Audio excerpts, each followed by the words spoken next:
आज जवळपास 5,029 कोटी रुपये हा पहिला हप्ता 6,22,207 शेतकऱ्यांच्या खात्यामध्ये गेला आहे आणि ही खाती नील झालेली आहेत।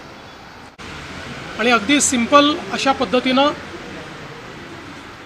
जे काही शेतकरी आहेत त्यांनी केवळ जाऊन आधार ऑथेंटिकेशन करायचं, कुठलाही अर्ज नाही किंवा कुठल्याही प्रकारचे इतर गोष्टींची आवश्यकता नाही। अशा पद्धतीनं ॲग्रीस्टॅक नंबर आणि आधार ऑथेंटिकेशन करून त्यांची खाती नील करायची, अशा प्रकारचं आपण काम हातामध्ये घेतलं होतं। मध्यंतरी काही गैरसमज असे झाले होते की आमच्यावरचं कर्ज जास्ती दिसतं आहे आणि आमच्या नावावर अप्रूव्ड पैसे कमी आहेत। त्याचं कारण जे काही NPAवर लावलेलं व्याज होतं त्या व्याजामुळे ते जास्त दिसत होतं।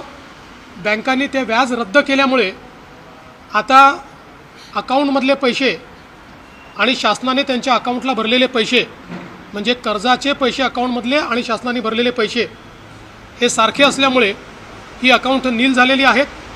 आता रोज मोठ्या प्रमाणात ही अकाउंट्स येत आहेत। अशी व्यवस्था केलेली आहे की जसे जसे अकाउंट्स येतील, ऑथेंटिकेट होतील, तसं तसं त्या खात्यांमध्ये पैसे जातील। अजूनही म्हणजे जवळपास हे 18-19 लाख अकाउंट जे आहेत याची प्रोसेस चालली आहे। 12 लाख अकाउंट जे आहेत हे बँकांना परत पाठवलेले आहेत, कारण बँकांनी त्यात चुका केलेल्या आहेत। बँकांनी हे सांगितलं आहे की साधारणपणे आठवड्याभरामध्ये तेही अकाउंट सुधारून आम्ही परत करू। त्यामुळे मला असं वाटतं की आता हे जे काही सगळे अकाउंट्स आहेत हे सगळे क्लिअर होऊन आणि त्याच्यामध्ये पैसे टाकण्याची सुरुवात झालेली आहे। पुढच्या काळामध्ये सगळे जेवढे अकाउंट्स ऑथेंटिकेट होतील त्या सगळ्या अकाउंट्समध्ये पैसे टाकून आपल्या शेतकऱ्यांना कर्जमाफीचा पूर्ण जो काही बेनिफिट आहे हे आपण त्या ठिकाणी देणार आहोत। आता रोज जसे जसे अकाउंट येतील तसे तसे पैसे भरले जातील।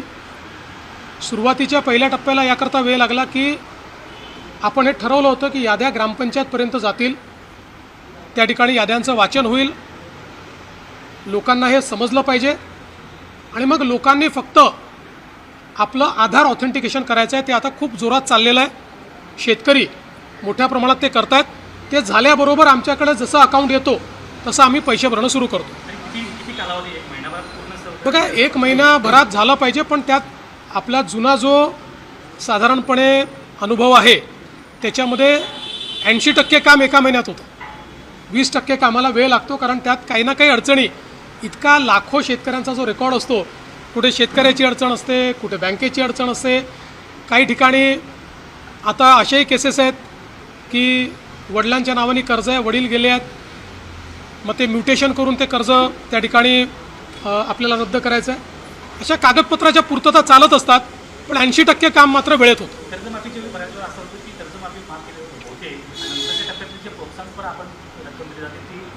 नाही, आम्ही याच्यामध्ये 2च टप्पे केलेले आहेत। पहिल्या टप्प्यामध्ये आम्ही सगळे कर्जमाफीचे पैसे भरतो आहोत आणि दुसऱ्या टप्प्यात आम्ही प्रोत्साहनचे पैसे देणार आहोत।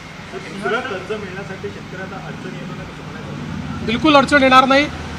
सगळ्या बँकांनी सांगितलं आहे, काही अशाही पद्धतीनं अफवा पसरवल्या जात आहेत की OTS झाला आहे त्यामुळे सिबिल तुम्हाला लागेल, असं कुठेही नाही।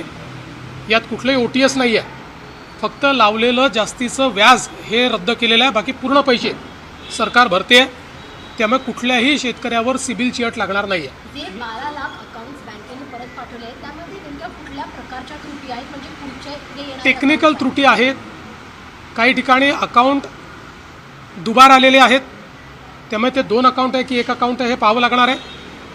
काही ठिकाणी नंबरचा मिसमॅच आहे, काही ठिकाणी नावांचा मिसमॅच आहे आणि म्हणून ते सुधारण्याकरता त्या ठिकाणी पाठवले आहेत। कारण ही संपूर्ण डिजिटल पद्धत असल्यामुळे डिजिटल पद्धतीत सगळ्या गोष्टी व्हेरीफाय झाल्याशिवाय पैसे जात नाही, DBTनी पैसे जातात, त्यामुळे सगळ्या गोष्टी व्हेरीफाय कराव्या लागतात। म्हणून या छोट्या छोट्या चुका आहेत त्या बँका ऑथेंटिकेट करून देणार आहेत। कुंभमेळा आढावा संदर्भात देखील बैठक पार पडलेली आहे। दुसरीकडे राज ठाकरे नाशिकमध्ये जाऊन टीका केली आहे की कुंभमेळ्याची सर्व कामं जी आहेत ती गुजराती कंत्राटदारांना आपल्याला या संदर्भात गिरीश महाजनांनी स्पष्टपणे सांगितलं आहे. तथापि मी पुन्हा एकदा सांगतो, एकतर गुजरातचे दिले वगैरे सपशेल खोटं आहे, पण काही असू शकतात. आपल्याकडे देशामध्ये आणि कुठल्याही राज्यामध्ये कंत्राटं देताना त्या व्यक्तीची जात पाहता येत नाही, त्याची भाषा पाहता येत नाही, त्याचा धर्म पाहता येत नाही, त्याची बिड कॅपॅसिटी किती आहे, त्याचं क्वालिफिकेशन काय आहे, कंपनी बघायची असते, कंपनीच्या मागे कोण आहे हे बघितलं जात नाही. मला या गोष्टीचं समाधान आहे की जे काही या ठिकाणी टेंडर दिले गेलेले आहेत हे अतिशय कॉम्पिटिशनने दिले आहेत, ते बिलो दिले गेलेले आहेत आणि 3 प्रकारचे क्वालिटी चेक्स हे त्याच्यावर लावण्यात आलेले आहेत. त्यामुळे क्वालिटी चेक झाल्यानंतरच त्या ठिकाणी पैसा मिळणार आहे. आता पाहिजे असेल तर या कंपन्यांच्या मागचे जे काही मराठी लोक आहेत त्यांचे नाव आपण पाठवून देऊ, पण मला असं वाटतं की अशा पद्धतीनं आपल्याकडे पद्धतच नाही. आपल्याकडे ज्यांची बिड कॅपॅसिटी असते, जे क्वालिफाय होतात ते टेंडर भरतात. सर, नाशिकच्या खड्ड्यांबाबत सुद्धा निर्देश तुम्ही दिले आहेत, कारण गेल्या काही दिवसापासून आणि आज आम्ही MNGLच्याही लोकांना बोलवलं होतं. नाशिकमधला मुख्य प्रॉब्लेम हा MNGLमुळे झाला आहे. सगळे रस्ते MNGLला आपण पाईपलाईन टाकण्याकरता मान्यता दिली होती आणि ती महत्त्वाची आहे गॅस पाईपलाईन. ते गॅस पाईपलाईन टाकल्यानंतर घरोघरी जे कनेक्शन द्यायचे आहेत त्याला ते उशीर लावत असल्यामुळे जिथे पाईपलाईन टाकली आहे तिथे घरचं कनेक्शन देण्याकरता पुन्हा खोदावं लागेल, म्हणून आपल्याला रस्ता करता येत नाही आणि कनेक्शन अतिशय धीम्या गतीने ते देत आहेत. फक्त 44,000 कनेक्शन त्यांनी दिले आहेत. आत्तापर्यंत 2 लाख कनेक्शन पूर्ण होणं अपेक्षित होतं. एकूण 4 लाख कनेक्शन आहेत, पण 2 लाख आत्तापर्यंत पूर्ण होणं अपेक्षित होतं. ते काही त्यांनी दिलेलं नाही. त्यामुळे त्यांनाही अतिशय खडसावून सांगण्यात आलेलं आहे. त्यांना एक प्लॅन तयार करायला सांगितलेला आहे. त्या प्लॅनच्या अंतर्गत त्यांनी ते काम करावं असं अपेक्षित आहे. इतर आपल्याला कल्पना आहे की आत्ता एकाच वेळी कुंभमुळे खूप कामं नाशिकमध्ये चाललेली आहेत. मल्टिपल एजन्सीज काम करत आहेत आणि आत्ताचं कामाची गती आणि आपल्याकडे असलेला वेळ हे पाहता आपल्याला खूप जास्त समन्वय न करता फास्ट ज्या गतीने जे काम करतात त्यांना काम करू द्यावं लागतं आहे. याचेही काही प्रश्न निर्माण झाले आहेत. तथापि महानगरपालिकेला सूचना दिलेल्या आहेत. त्यांनी सायनेजेस लावले पाहिजेत, बोर्ड लावले पाहिजेत, सातत्याने रोड मोटरेबल तरी राहतील अशा प्रकारचा प्रयत्न केला पाहिजे आणि पावसाळा संपल्यानंतर त्या ठिकाणी काम केलं पाहिजे.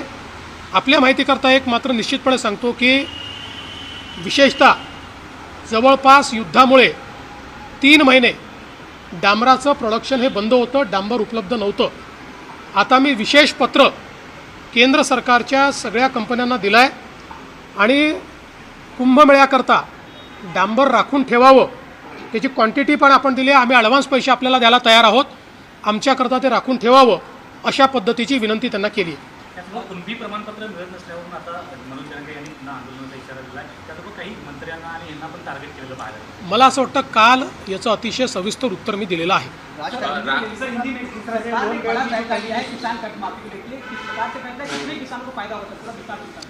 देखिए, एक बहुत अच्छा निर्णय पुण्यश्लोक अहिल्या देवी होळकर कर्ज माफ़ी की योजना हमने घोषित की. इस योजना के तहत हमारी जो पहली लिस्ट आई थी वो करीब 16 लाख किसानों की थी. उस लिस्ट को हमने फील्ड में भेजा, उसमें आधार ऑथेंटिकेशन किया और जिनका आधार ऑथेंटिकेशन हुआ ऐसी पहली लिस्ट करीब 6,22,000 किसानों की, उनके खातों में 5,000 करोड़ से ज़्यादा पैसा आज हमने जमा किया है. और कल से जैसे जैसे आधार ऑथेंटिकेशन होते जाएगा वैसे वैसे किसानों के खातों में पैसा जाएगा. सभी किसानों को कर्ज माफ़ी का फ़ायदा मिले, इस प्रकार का हमारा प्रयास है. देखिए, कितने किस्तों में नहीं, जैसा जैसा हमारे पास ऑथेंटिकेशन होगा, हमारी तैयारी पूरी है. एक दिन में डेटा आया तो हम एक दिन में पैसा देंगे, लेकिन उसमें हर किसान को आधार ऑथेंटिकेशन करना पड़ता है.